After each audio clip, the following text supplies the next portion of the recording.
এবং এই সংক্রান্ত কোর্ট বলেছেন inquiry can go as on, inquiry যেমন চলছিল, ডিসিপ্লিনারি কমিটি যা সিদ্ধান্ত পরবর্তীতে নেবেন সেগুলো তারা নিতে পারেন। কোর্ট এটাতে কোনো স্টে অর্ডার দেবেন না এবং পরবর্তীতে পুজোর পরে আরেকটি শুনানি রেখেছেন।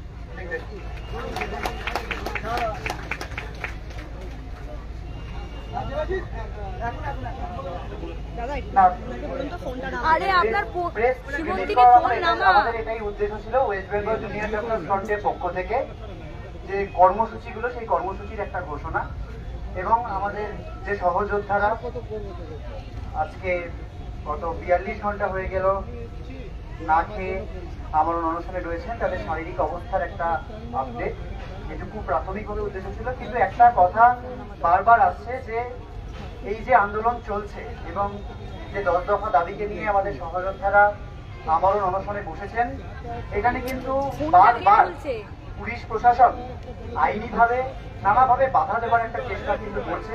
আপনারা প্রথম দিন থেকে দেখেছেন এখানে সামান্য অনশনকারীদের যে সামান্য স্নান করা বা বাথরুম যাওয়া, টয়লেট করার যে ব্যবস্থা, সেটা করানোর জন্য আমাদের হুইল চেয়ারে করে অনেক দূরে নিয়ে যেতে হচ্ছে। এখনো বায়ো টয়লেটের কোনো রকম ব্যবস্থা তারা করতে দেয়নি, তবু কোনো রকমে আমরা প্রাথমিকভাবে ব্যবস্থা করেছি। বিভিন্ন কলেজে কলেজে যে অনশনকারীরা রয়েছে, আমাদের যে অনশনকারী সহযোদ্ধারা রয়েছে, তাদের নামে পুলিশ গিয়ে প্রত্যেকটা কলেজে কলেজে খোঁজ পাঠাচ্ছে এবং রীতিমতো একটা তাদের মানসিক মনোবল ভেঙে দেওয়ার একটা চেষ্টা করছে। আমরা একটা দৃঢ়ভাবে জানাতে চাই, আমাদের অনশনকারীরা তো এখানে এসে প্রেস বাইট দেওয়ার মতো জায়গায় নেই। এখন তাদের যে শারীরিক অবস্থা, তাদের কথাটাকেই একটা ভাবে প্রতিধ্বনিত করছি, তাদের মানসিক বল কিন্তু অটুট এবং এই লড়াইয়ের শেষ তারা দেখে ছাড়বেন, এই কথা তারা জানিয়েছেন। এবং আর একটাই কথা বলার, যে আজকে যে আন্দোলন গণ আন্দোলনের রূপ নিয়েছে, আমরা একটাই কথা বলতে চাই যে কোনো রকম হামলা করে মামলা করে এই আন্দোলনকে কিন্তু দমানো যাবে না, সেটুকুই। এবং আরেকটা কথা, নর্থ বেঙ্গল মেডিকেল কলেজ, আমাদের এখানে যেমন অনশনকারীরা রয়েছেন, আপনারা যেরকম জানেন, নর্থ বেঙ্গল মেডিকেল কলেজে আমাদের এই হাঙ্গার স্ট্রাইক, এই আমরণ অনশনের সলিডারিটিতে এনবিএমসি আরটিএ, সেখানকার মেডিকেল কলেজ এবং ডেন্টাল কলেজ যে আরটিএ, তাদের পক্ষ থেকে দুজন কিন্তু আজ থেকে আমরণ অনশনে বসেছেন। তাদের নাম ডক্টর অলোক কুমার ভার্মা, যিনি সাইকিয়াট্রি ডিপার্টমেন্ট এনবিএমসি, এবং doctor Souvik Banerjee, intern north Bengal dental college. এই দুটো নামও আমরা এখান থেকে কলকাতা পুলিশ কমিশনার নর্থ বেঙ্গলে বসেছেন। এবং আগামীকাল আমরা যে বললাম যে সকাল 9টা থেকে রাত 9টা আমরা বিভিন্ন কলেজের জুনিয়র ডাক্তার হোক, বিভিন্ন সিনিয়র ডাক্তাররা, বিভিন্ন সংগঠন নির্বিশেষে বিভিন্ন সিনিয়র ডাক্তাররা, তারা স্বাস্থ্যকর্মী, নার্স, তারা ঠিক যেমন আমাদের এই অবস্থান মঞ্চে বা অনশন মঞ্চে কিছু মানুষ দেখুন, এখানে পুলিশ আমাদের জায়গা বাড়াতে দিচ্ছে না, এখানে সবাইকে অ্যাকোমোডেট করা সম্ভব নয়। সেই জন্য এখানে কিছু মানুষ যেমন প্রতীকী অনশনে বসবেন, আমরা আহ্বান জানাচ্ছি বাকি বিভিন্ন জায়গায়, প্রত্যেকটা মেডিকেল কলেজগুলোতে যে প্রোটেস্ট মঞ্চ রয়েছে, ধর্ণা মঞ্চ রয়েছে, শুধু মেডিকেল কলেজ নয়, স্বাস্থ্যকেন্দ্র রয়েছে, সেখানেও কিন্তু 12 ঘন্টার প্রতীকী অনুসরণ কিন্তু বিভিন্ন জায়গার জুনিয়র ডাক্তার, সিনিয়র ডাক্তার, স্বাস্থ্যকর্মীরা বসবেন।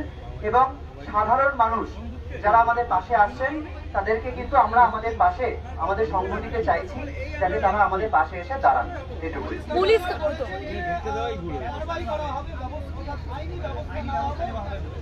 সেটা তো আমরা আইনি ব্যবস্থা কি নেওয়া হবে আমরা সেটা দেখতে চাই। উনি প্রেস কনফারেন্স করে বলেছেন আইনি ব্যবস্থা নেওয়া হবে। আজকে 59তম দিনে এসে আমাদের এই গণ আন্দোলন আমরা কোনো উপায় না পেয়ে আজকে আমাদের সহযোদ্ধারা আমরণ অনশনে বসেছে। সেখানে কোনো সদিচ্ছা তো দূরের কথা, এরকম একটা থ্রেট, এরকম একটা ভয় আজকে আমাদের দেখানো হচ্ছে। আমরা দেখতে চাই কি কারবাহি, আপনি বললেন যে কারবাহি নেওয়া হবে বলা হচ্ছে, কি তারা স্টেপ নেন আমরা সেটা দেখতে আগ্রহী, সেটা আমরা দেখতে চাই যে তারা কি করতে চান।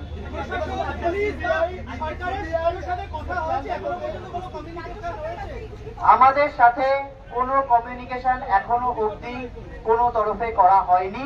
কেবলমাত্র সেই কমিউনিকেশনই করা হয়েছে যে তোমরা এটা করতে পারবে না, তোমাদের স্টেজ বাড়াতে দেবো না, তোমাদের নামে কারো অ্যাটেন্ডেন্স কি হচ্ছে পুলিশই মামলা করব, এই ধরনের কমিউনিকেশন হয়েছে। পুলিশ করছে, বিভিন্ন জায়গায় বায়ো টয়লেট আনা হচ্ছে। আমাদের বায়ো টয়লেটে যে ডেকোরেটর, যে গাড়িতে করে আসা হচ্ছে, যে ডেকোরেটর ভ্যানে করে আসা হচ্ছে, তাদের বাড়িতে গিয়ে আজকে সব বায়ো টয়লেট দিয়ে এসেছে যে লোকেরা, তাদের বাড়িতে গিয়ে 10-15 জন পুলিশ গিয়ে তাদের থ্রেট করে এসেছে, তাদের নামে চালান কাটা হচ্ছে। তাদের ভেহিকেলের রেজিস্ট্রেশন ক্যান্সেল করা হবে, এই রকমের থ্রেট মারা হচ্ছে।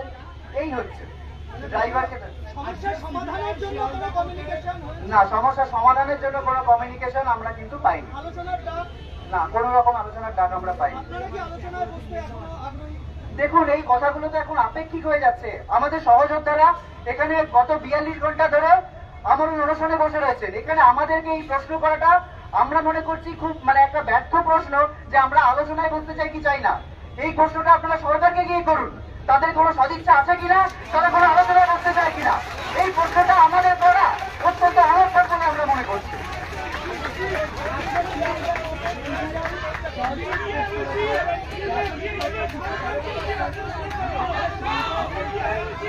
একটু আসতে বাকিরা একটু আসতে প্লিজ, শেষ হয়ে যাক।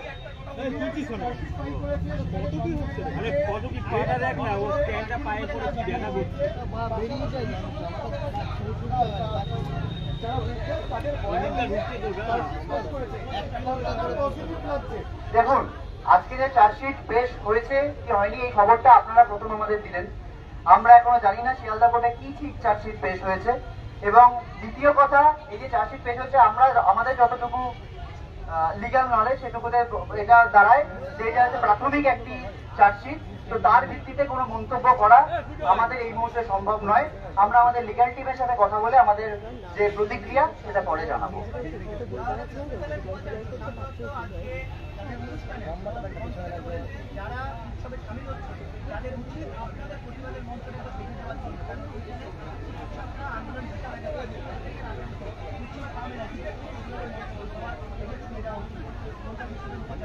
দেখুন, আমরা কিন্তু নিজেরা এই কথা বলতে পারি না যে আপনারা কেউ উৎসবে যাবেন না, উৎসব থেকে বিরত থাকুন।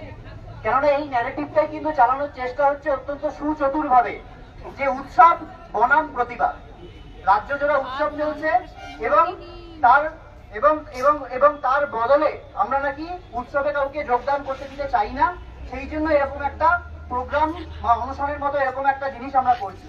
আমরা বারবার বলতে চাই, আমাদের কাছে আর কোনো পথ খোলা ছিল না এবং প্রতিবাদী আমাদের কাছে এই মুহূর্তে উৎসব। সেই জায়গা থেকে আমরা কিন্তু এই পথ বেছে নিয়েছি। এবং সাধারণ মানুষ যদি মনে করেন তারা উৎসবে পা মেলাবেন এবং তার সাথে আমাদের এখানে আমাদের যে প্রতিবাদের উৎসব, যে বিচারের জন্য যে আমাদের যে প্রতিবাদের ভাষা, তার পাশে দাঁড়াবেন, এটা তো সাধারণ মানুষ বলবেন। এটা আমরা আলাদা করে ডাক দিতে পারি না। এই জায়গা আমাদের নেই, কেননা এটা আমাদের আন্দোলন নয়, তো এটা সাধারণ মানুষের আন্দোলন, গণ আন্দোলন। সাধারণ মানুষ, আপনি যেরকম বললেন কলকাতা বিশ্ববিদ্যালয়ের উপাচার্য বলেছেন, এরকম বহু মানুষ আমাদের কাছে এসে রোজ বলে যাচ্ছেন। তো এটা প্রত্যেকে দেখুন, মানবিকতা তো সবার জায়গায় রয়েছে। সবাই তো এই রাজ্য সরকারের মতো অমানবিক এরকম আমরা মনে করছি না, যে এতক্ষণ পরেও তারা শুধু থ্রেট ছাড়া আর কিছু দিতে পারছে না। তো আমরা আশা রাখছি এরকম শুভবুদ্ধি সম্পন্ন বহু মানুষ রয়েছেন যারা উৎসবে পা মেলাবেন তো বটেই, কিন্তু তারা এই প্রতিবাদের যে আমাদের ভাষা তার পাশেও মানবিকভাবে থাকবেন, এটুকুই।